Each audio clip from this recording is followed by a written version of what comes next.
आप लोगों ने अब तक मेरी इस चैनल को सब्सक्राइब नहीं किया है तो सबसे पहले उसको सब्सक्राइब कर ले और नीचे दिए गए बेल आइकॉन को आप क्लिक कर ले, जिससे आपको मेरे नए वीडियो की तुरंत माहिती मिल जाए। और आपको ये वीडियो पसंद आता है तो उसको लाइक करना ना भूले तथा शेयर भी करें। चैप्टर नंबर 1 संबंध और फलन, उसमें एक्सरसाइज 1.4 का क्वेश्चन नंबर 3 समुच्चय 1 2 3 4 5 में ए ये संयोजन का निशान है, बी इज इक्वल टू निम्न ए और बी द्वारा परिभाषित द्विआधारी संक्रिया पर विचार कीजिए। संक्रिया संयोजन के लिए संक्रिया सारणी लिखिए।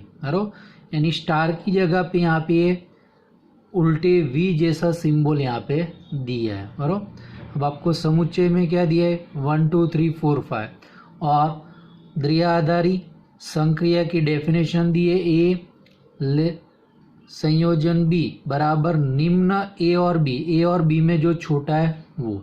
अब इसको क्या है संक्रिया सारणी बनानी, तो देखो अपने संक्रिया सारणी कैसे बनानी है वो देख लो। क्लियर? तो देखो ये संक्रिया सारणी है जिसमें ये पंक्ति में 1 2 3 4 5 एक के सदस्य और यहाँ पे भी 1 2 3 4 5 लिख देना है। क्लियर हो गई? यहाँ पे जितने सदस्य हो यहाँ पे लिखो रो में और ये कॉलम में भी लिख दो।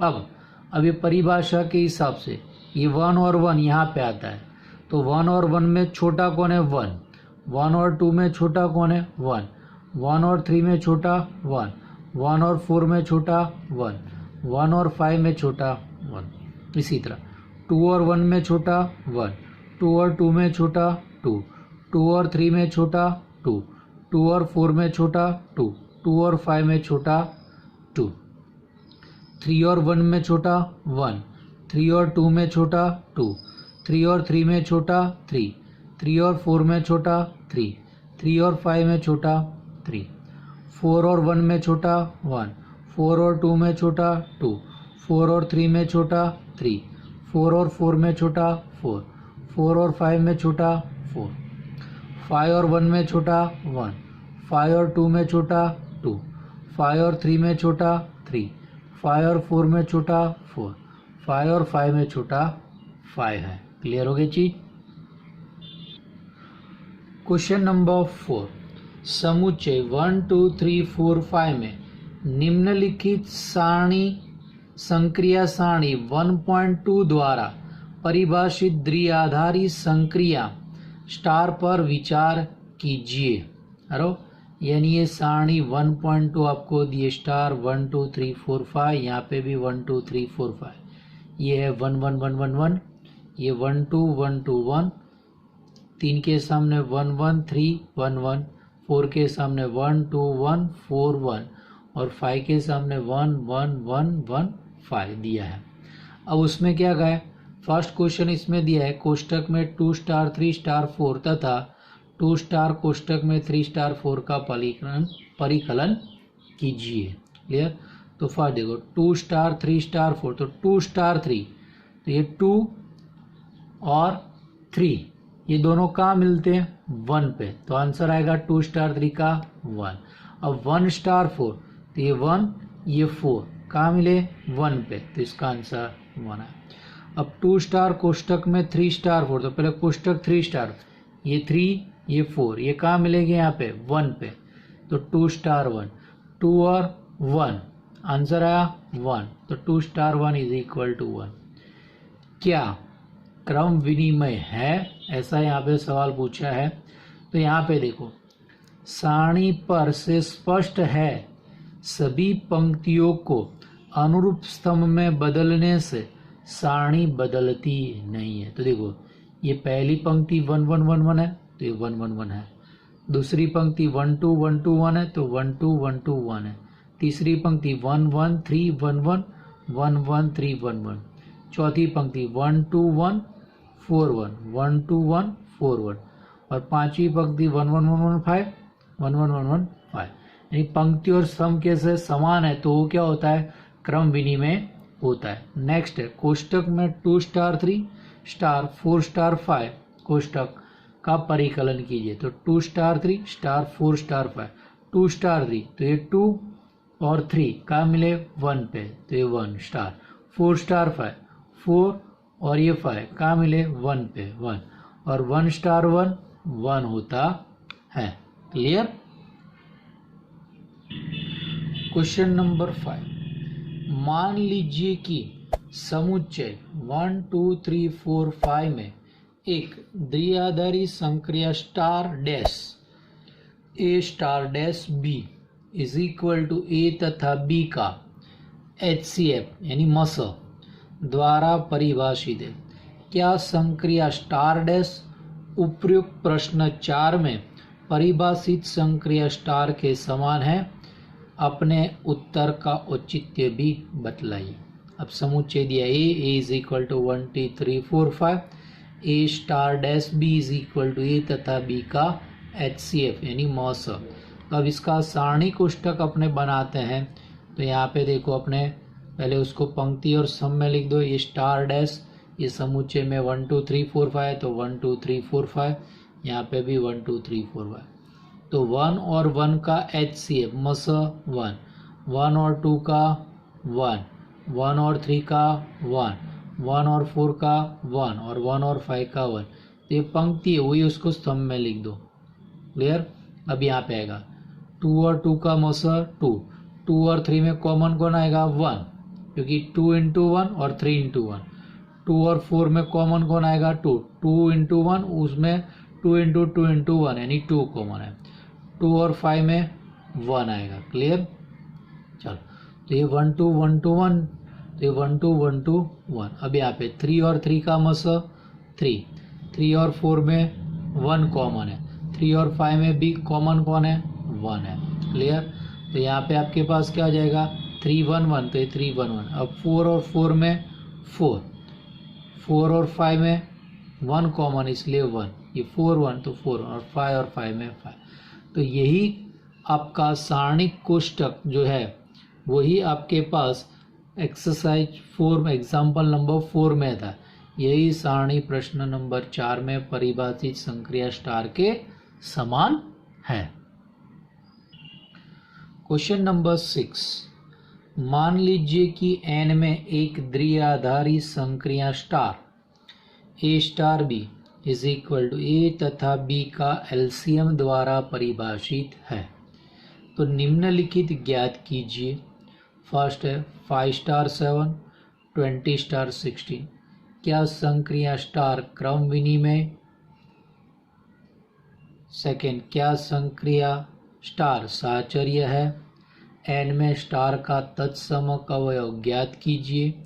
और पांचवा है n में कौन से अवयव स्टार के संबंधित स्टार का संक्रिय के लिए व्युत्क्रमणीय है।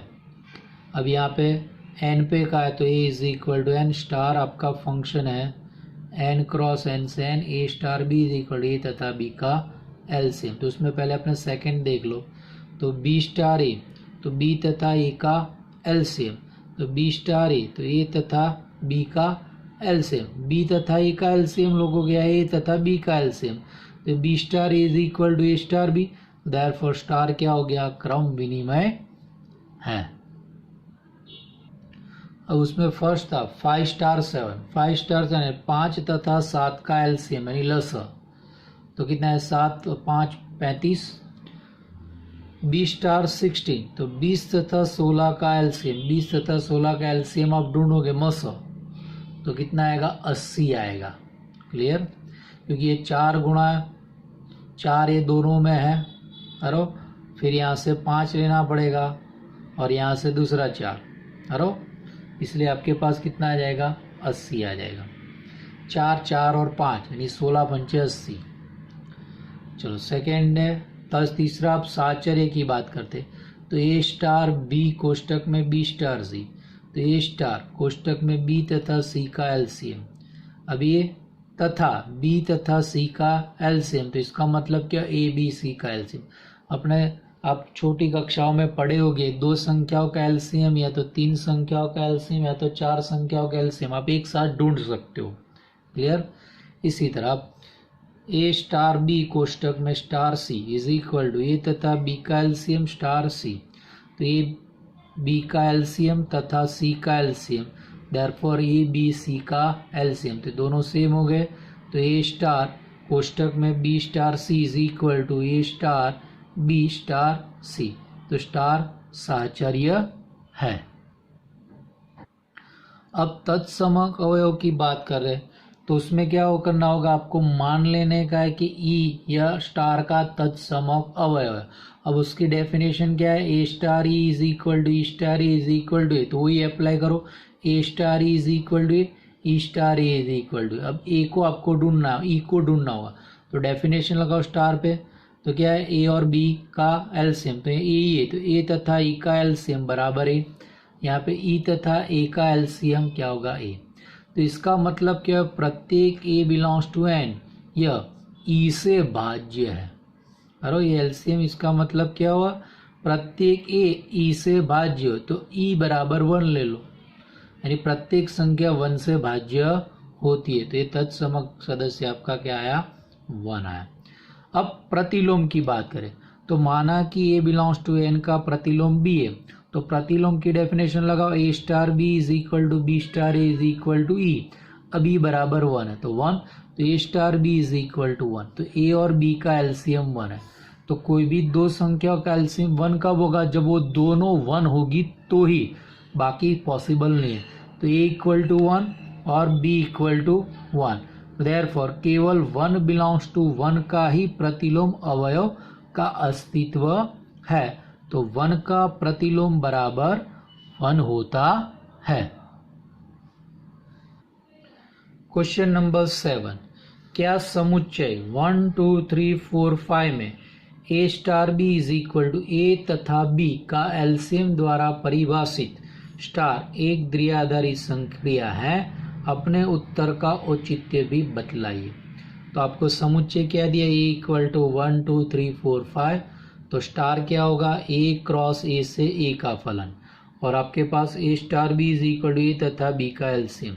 अब अपने जानते हैं सबका एलसीएम कुछ ना कुछ, जैसे 5 और 4 का एलसीएम कितना होगा, 20, 20 इसमें है नहीं है, 2 और 5 का कितना होता है, 10, 10 इसमें है, तो ये फलन ही नहीं है। तो देखो हमने 2 5 belongs to A cross A, यानी 2 स्टार 5, तो 2 तथा 5 का एलसीएम इज इक्वल टू कितना है, 10, does not belongs to A, तो स्टार फलन नहीं है, स्टार फलन नहीं है, इसलिए स्टार द्विआधारी संक्रिया नहीं है। क्वेश्चन नंबर 8, मान लीजिए कि n में A star B is equal to A तथा बी का एचसीएफ द्वारा परिभाषित एक द्विआधारी संक्रिया है।